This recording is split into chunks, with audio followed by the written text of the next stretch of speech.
Good morning. ऐसे करियो, electric जला दूँ बल्ब है, और गेट बंद कर जाएगा महाराज।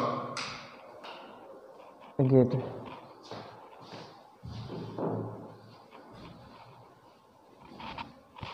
Hello students, good morning. तो चलिए स्टूडेंट, देखिए कल जो हमने आपके लिए क्वेश्चन दिया था बेटाओ, उस क्वेश्चन को आज हम पूरा करते हैं। सबसे पहले बेटाओ आप प्रश्न को समझो। तो देखो, suppose you are Suresh Tiwari. मान लो कि तुम कौन हो बेटाओ? सुरेश तिवारी हो।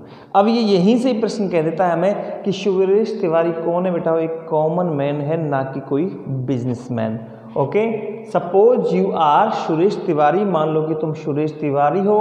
You purchased a washing machine from a dealer. तो देखो यहां भी आपको ये क्वेश्चन कह देगा, यू परचेज, तुमने खरीदी ए वॉशिंग मशीन। क्या खरीदी बेटा? एक वॉशिंग मशीन। ठीक है, यानी कोई बिजनेसमैन होगा बेटा, वो एक वॉशिंग मशीन तो खरीदेगा ही नहीं। ठीक है, पूरी सप्लाई खरीदता है। तो यहाँ पे हम देखेंगे बेटा कई जगह फ्रॉम ए डीलर, किससे? एक डीलर से तुमने एक वॉशिंग मशीन खरीदी।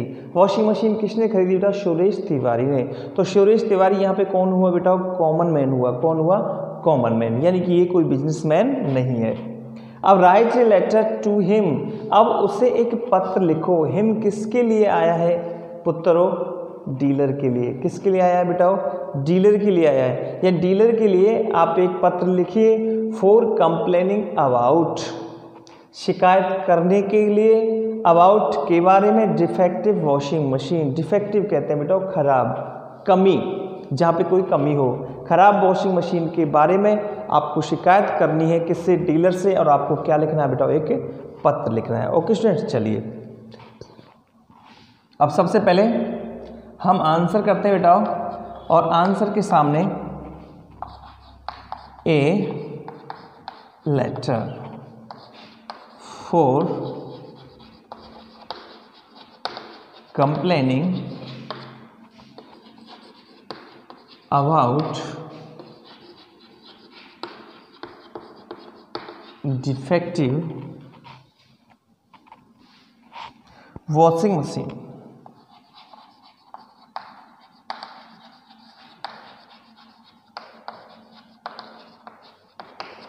ओके स्टूडेंट्स, चलिए सबसे पहले लेते हैं बेटा एड्रेस। तो एड्रेस करने से पहले देखना पड़ेगा सुरेश तिवारी। ओके बेटा, कॉमन मैन टू बिजनेसमैन।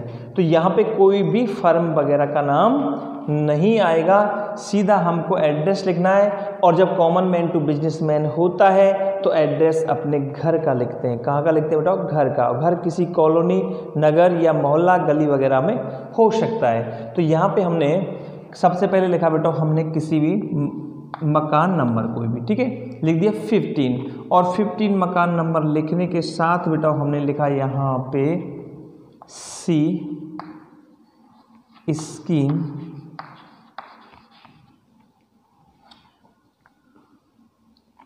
और गांधी पार्क।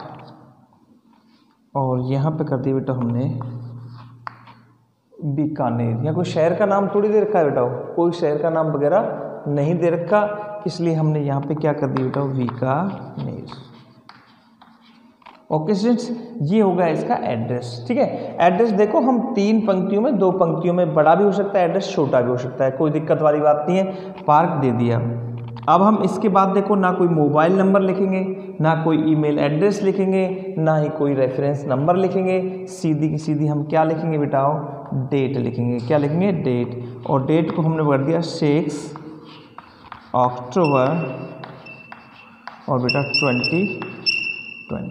ओके स्टूडेंट्स, अब इसके बाद में जिसको पत्र लिख रहे हैं उसके पद का नाम। अब पत्र किसको लिख रहे हैं? Washing machine from a dealer. तो यहाँ पे हम कर देंगे बेटा द डीलर। The dealer. अभी जब डीलर होगा तो इसकी बेटा कोई ना कोई फर्म का नाम होगा। अब फर्म का नाम बनाना बहुत ही आसान है प्रिय मित्रों। बच्चों देखो कैसे, जब आपने क्या खरीदी बेटा, washing machine from a dealer. अब एक डीलर से जब वॉशिंग मशीन खरीदी तो डीलर ना तो कोई किराना स्टोर वाला है ना कोई शूज स्टोर वाला है।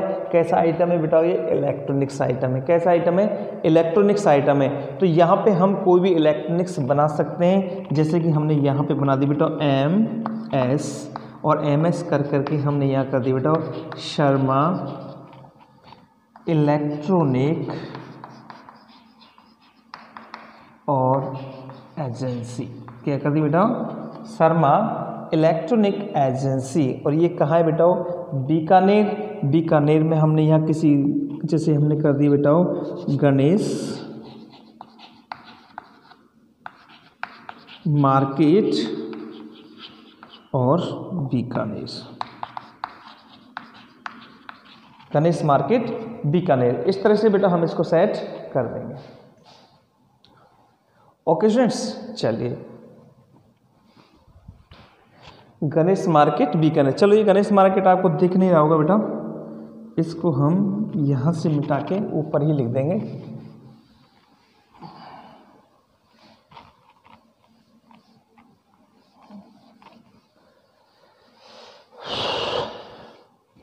देखो MS और इसके नीचे तुरंत ही हमने क्या लिखा बेटा, गणेश मार्केट और यहाँ पे क्या कर दिया बेटा हमने, बीकानेर। ओके, इसके साथ ही हम एक लाइन छोड़ेंगे बेटा, और एक लाइन छोड़ने के साथ हम क्या लिखेंगे बेटा, सब्जेक्ट। ठीक है, सब्जेक्ट में हम लिख देंगे बेटा for complaining about a defective washing machine। Complaining about A defective washing machine. देखो यहाँ पर आप जैसे कि हम जान गए, वो जानने के लिए रेजिस्टिंग कंप्लेंट, तो यहाँ पे आपको रेजिस्टिंग कंप्लेंट लिखने की आवश्यकता नहीं, सीधा लिख दो for complaining about a defective washing machine. Okay students, चलिए आगे। इसके साथ ही हम क्या छोड़ेंगे बेटा, एक लाइन। अब एक लाइन छोड़ने के साथ साथ हमारे लिए क्वेश्चन आता है इस बात पे कि हम डियर सर लिखें या डियर सर्स करें। ठीक है, फिर स्टूडेंट्स इसमें हम क्या करेंगे, डियर सर, क्योंकि देखो किसके लिए लिख रहा है पत्र, द डीलर के लिए, स्पेशल द डीलर के लिए लिखा हुआ है पत्र। जब द डीलर के लिए पत्र लिखा हुआ है तो यहाँ पे हमको क्या करना है बेटा, डियर सर करना है। अगर ये द डीलर नहीं होता, सीधा हम लिखते हैं MS शर्मा इलेक्ट्रॉनिक्स एजेंसी, तो हम यहाँ पे क्या करते हैं बेटा, डियर सर्स। कल की क्लास में मैंने आपको बता दिया था, यदि लेटर सीधा फर्म के नाम हो तो डियर सर्स, यदि लेटर किसी व्यक्ति विशेष के नाम हो तो वहाँ पे हम डियर सर करते हैं। ओके स्टूडेंट्स, यानी कि आप बिल्कुल भी ये मत सोचो, बिल्कुल इस तरह से कंफ्यूज होकर के मत चलो कि हम सब बिजनेसमैन टू बिजनेसमैन में डियर सर्स करेंगे, कॉमन मैन टू बिजनेसमैन में डियर सर करेंगे। यानी कि किसी में भी डियर सर्स हो सकता है, बशर्ते कि पत्र प्राप्त करने वाले के ऊपर है। अगर पत्र प्राप्त करने वाला कोई विशेष व्यक्ति है तो डियर सर, अगर किसी कोई फर्म का नाम है तो डियर सर्स। ओके स्टूडेंट, अब यहाँ पे हमने क्या कर दिया, डियर सर। चलिए ठीक है, अब लेते हैं बेटा हम क्या, हेडिंग लेते हैं स्टूडेंट्स। तो हेडिंग में ये तो हमको पता पड़ गया, ये common man to businessman, common man है, इसलिए हम इसको किससे स्टार्ट करेंगे बेटा, आई से। I am your permanent customer and I am happy to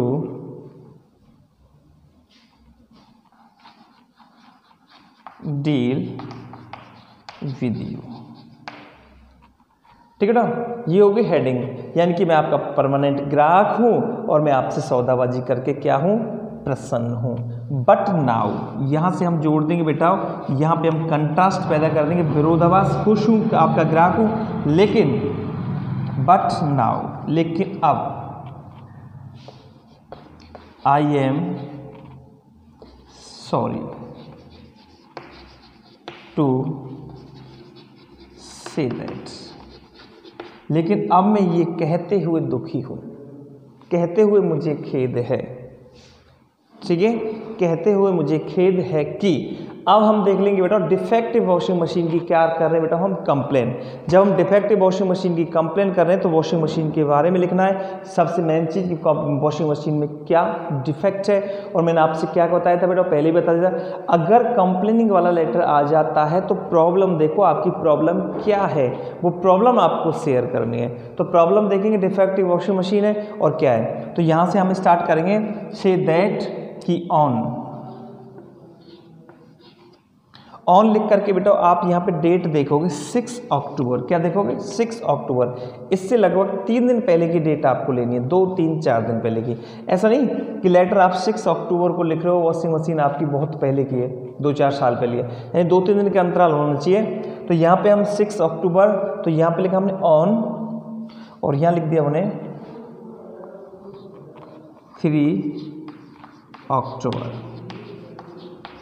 2020।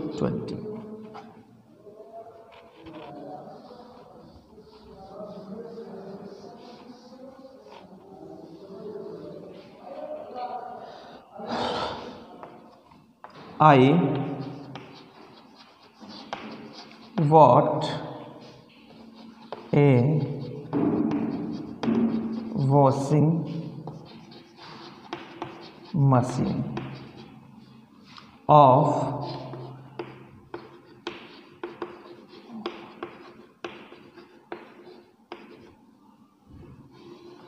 Samsung company.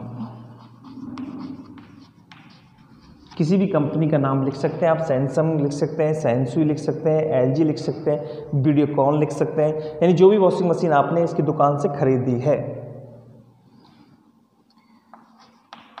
Wide cash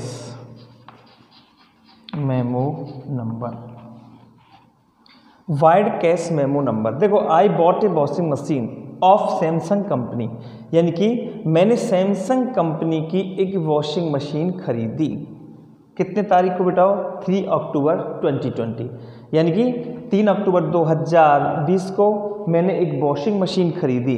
अब वॉशिंग मशीन खरीदी, एक चीज़ रह गई बेटा यहाँ पे, washing machine from your shop, from your shop, from your shop कर सकते हैं, फ्रॉम योर शोरूम कर सकते हैं, फ्रॉम योर एजेंसी कर सकते हैं, यानी मैंने आपकी एजेंसी से, आपकी दुकान से इतने तारीख को एक सैमसंग कंपनी की एक वॉशिंग मशीन खरीदी। अब इस वॉशिंग मशीन का wide cash memo number, vide cash memo number. देखो, वाइड है जो बेटा ये वीडियो का शॉर्ट है, चलचित्र, चित्र सहित जो एक रसीद होती है, और कैश मेमो होती है बेटा रोकड़ पत्री। क्या होती है बेटा? रोकड़ पत्री, रोकड़ पर्ची, नगद पर्ची। यानी कि जब हम किसी को पैसा देते हैं, पैसा देख करके वो हमें बिल देता है, क्या देता है? बिल देता है, और बिल की जो पर्ची होती है उसे हम कैश मेमो बोलते हैं। क्या बोलते हैं बेटा? Cash memo. अब वो कैश मेमो, ध्यान रखना, नाम तो इसका कैश मेमो है, लेकिन वो उधार की पर्ची भी हो सकती है और वो नकद की भी पर्ची हो सकती है, उसे हम कैश मेमो बोल सकते हैं, जिसे रसीद पत्रक बोलते हैं, धन पत्रक बोलते हैं, रोकड़ पत्रक बोलते हैं, कुछ भी हम इसे बोल सकते हैं, जिसे हम नकद पर्ची भी बोल सकते हैं। वाइड का मतलब है वीडियो, यानी कि एक चलचित्र जैसी। तो यहाँ पर वाइड कैश मेमो नंबर, और कैश मेमो नंबर लगा के, जैसे कि हमने यहाँ पर कोई भी कैश मेमो नंबर लिख दिया 125, यानी कि 125। ठीक है बेटा, यानी 125 नंबर की वाइड कैश मेमो नंबर, ये वाइड कैश मेमो नंबर है। और मैंने आपसे एक वॉशिंग मशीन आपकी दुकान से बेटा खरीदी ऑन दैट डेट। अब ये ऑन दैट डेट लिखना जरूरी है बेटा। वाइड कैश मेमो नंबर लिखने के साथ साथ अब ये कैश मेमो जो बनाया है ये हमने उसी तारीख का है, ऑन दैट डेट 3 अक्टूबर 2020। अगर हम इसको दोबारा लिखते हैं ऑन 3 अक्टूबर 2020 तो थोड़ा क्या है कि रिपीटिशन कब हो जाए। ठीक है, रिपीटिशन होता है कि एक शब्द एक ही लाइन में एक शब्द 2 बार हम नहीं लिख सकते, उस शब्द का कोई मिलता जुलता हुआ वर्ड हमें लिखना पड़ता है। तो on that date. Okay students, चलिए अब यहाँ पे ये 3 अक्टूबर हो गया तो हम लिखेंगे बेटा यहाँ से आगे ऑन 4 अक्टूबर, यानी कि 4 अक्टूबर को दिस मशीन, या 4 अक्टूबर को इट वर्क ऑल राइट। 4 अक्टूबर को इट वर्क ऑल राइट, इसने ठीक तरह से काम किया। इट किसके लिए आया बेटा? वॉशिंग मशीन के लिए। 4 अक्टूबर को इसने ठीक तरह से काम किया। बट टुडे, लेकिन आज, it does not work right, लेकिन आज ये ठीक ढंग से काम नहीं कर रही है। देखो यहाँ पे टुडे किस में आया? प्रेजेंट इंडेफिनिट में, ठीक है बेटा।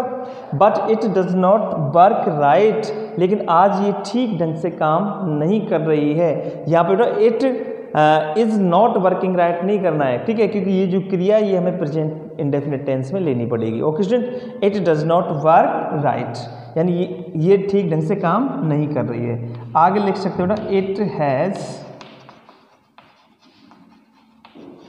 जेम्ड, इट हैज जेम्ड, यानी कि ये जाम हो चुकी है। यानी जो मशीन है उसने एक दिन तो अच्छा काम किया, फिर अच्छा काम नहीं किया, इसके बाद वो कैसी होगी बेटा? जैम होगी, जाम होगी। जाम बोला रुक जाना, यानी कि स्टॉप वर्क, काम को बंद कर देना, ठीक है। It has jam. The other defect is that, और दूसरी कमी यह है कि the other defect is that, और दूसरी कमी, एक तो कमी ये होगी बेटा, आप एक कमी भी बता सकते हैं, दो भी बता सकते हैं, तीसरी कमी भी bता सकते हैं, ठीक है। It does not work right, the other defect is that कि water also leaks from its water tank, और दूसरी कमी ये है, वाटर टैंक जानते हैं बेटा, पानी की टंकी, वॉशिंग मशीन जिसमें पानी भरा जाता है बेटा, इसकी पानी की टंकी से पानी भी चुचाता है। लीक्स का मतलब है रिसना, चुचाना, ठीक है। इसकी पानी की टंकी से पानी भी रिसता है। तो ये दो कमी होगी प्रिय स्टूडेंट्स, ठीक है।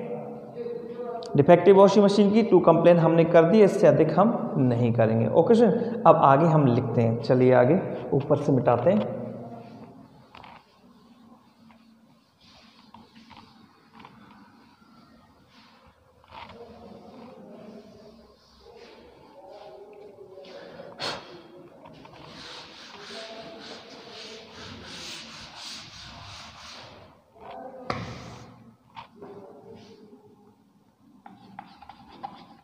You are requested to replace this defective washing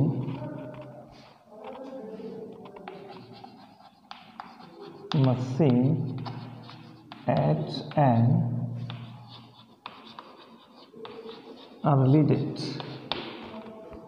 ठीक है। रिप्लेस का मतलब होता है पुनर्स्थापन करना। पुनर्स्थापन का मतलब समझते हैं बेटाओ, एक की जगह सेम दूसरी स्थापित करना, ठीक है। जैसे कि हम किसी भी एक नाम की जगह कोई दूसरा नाम लिखते हैं तो उसको रिप्लेस बोलते हैं, यानी उस नाम की जगह ठीक वैसा ही दूसरा नाम, ठीक है। जैसे कि हम रिप्लेस का मतलब होता है बेटा, देखो एक तो होता है रिटर्न करना, रिटर्न में तो हम बैक करना, रिटर्न करना, वापस कर सकते हैं और पैसा ले सकते हैं। रिप्लेस का मतलब है जो चीज़ हमने दी है उसी के बदले में वही चीज़ आना, जैसे वॉशिंग मशीन के बदले में वॉशिंग मशीन, ठीक है। तो यहाँ पे रिप्लेस का मतलब पुनर्स्थापन करना।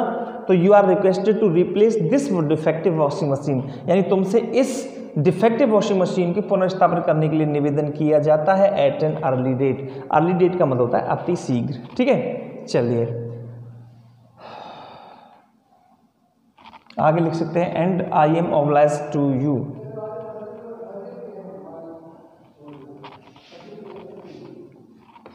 आगे इसी में जोड़ दो, I will be highly obliged to you. Okay students, चलिए अब एक लाइन छोड़ करके इसकी जो एंडिंग लाइन है बेटा वो हम सेट कर देंगे, I look forward to hear from you without delay. ठीक है स्टूडेंट्स, आई लुक फॉरवर्ड की जगह हम awaiting to hear from you without delay ये भी कर सकते हैं। ओके स्टूडेंट्स, चलिए इसके नीचे हम लिखेंगे बेटा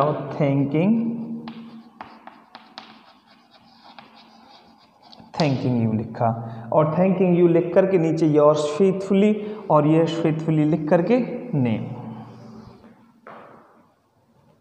थैंकिंग यू योर्स फेथफुली और योर्स फेथफुली लिख के नीचे नाम क्या बताया था बेटा आपने, सुरेश तिवारी।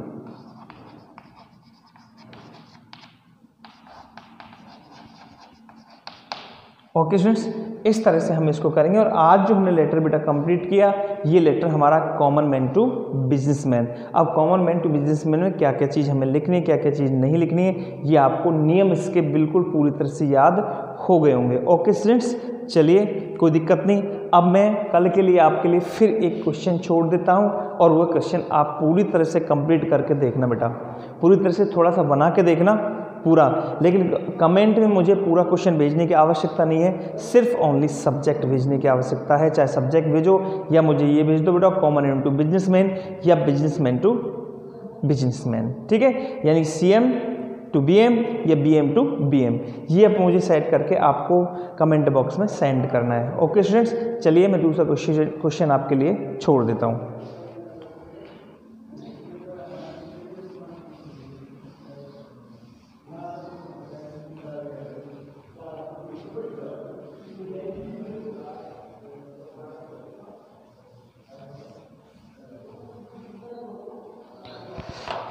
हाँ बेटा, question,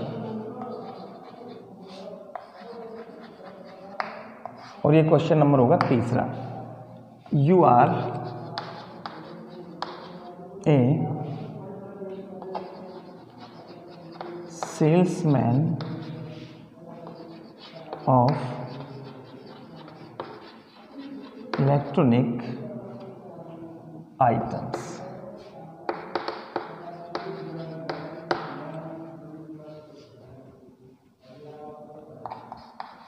You got a supply of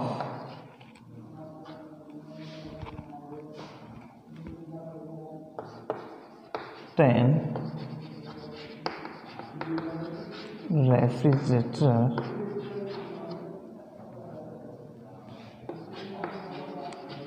from a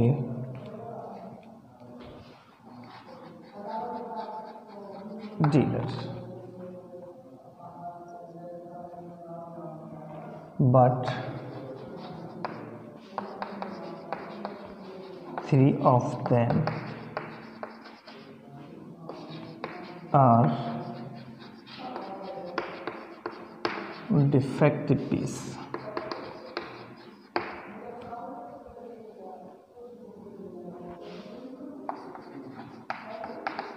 Write a letter to him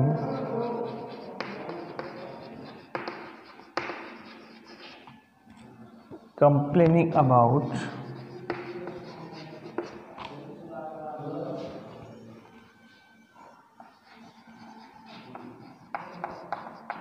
defective refrigerators। Okay students, देख लीजिए, पढ़ लीजिए आप इसे आराम से। You are a salesman of electronic items, यानी कि तुम इलेक्ट्रॉनिक आइटम्स के क्या हो, सेल्समैन हो। अब you got a supply of 10 refrigerators, आपने 10 रेफ्रिजरेटर्स कहते हैं ना फ्रिज, आपने 10 फ्रिजों की जो सप्लाई है वो प्राप्त की है फ्रॉम ए डीलर, एक डीलर से, बट लेकिन 3 ऑफ देम, लेकिन उनमें से 3 आर डिफेक्टिव पीस, जो 10 आपने सप्लाई ली है 10 फ्रिज की, उनमें से 3 फ्रिज कैसे डिफेक्टिव हैं। Write a letter to him, उसे एक पत्र लिखिए कंप्लेनिंग, शिकायत करते हुए, अबाउट डिफेक्टिव रेफ्रिजरेटर्स, यानी कि जो खराब फ्रिज है उनकी शिकायत करते हुए आपको क्या लिखना है बेटा, एक पत्र लिखना है। अब आपको बेटा ये सेट करके थोड़ा सा कॉपी में 10-15 मिनट तो आपको लगेंगे बेटा, माइंड से आपको सेट करना है कि ये कैसा है, और फिर उसी हिसाब से हमें ये पूरी तरह से लिख करके देखना है और मुझे कमेंट बॉक्स में भेजना है आपके लिए क्या, केवल इसका सब्जेक्ट, और कुछ आपको भेजने की आवश्यकता नहीं है। तो ओके स्टूडेंट्स, आप इसे लिख लीजिए फटाफट से।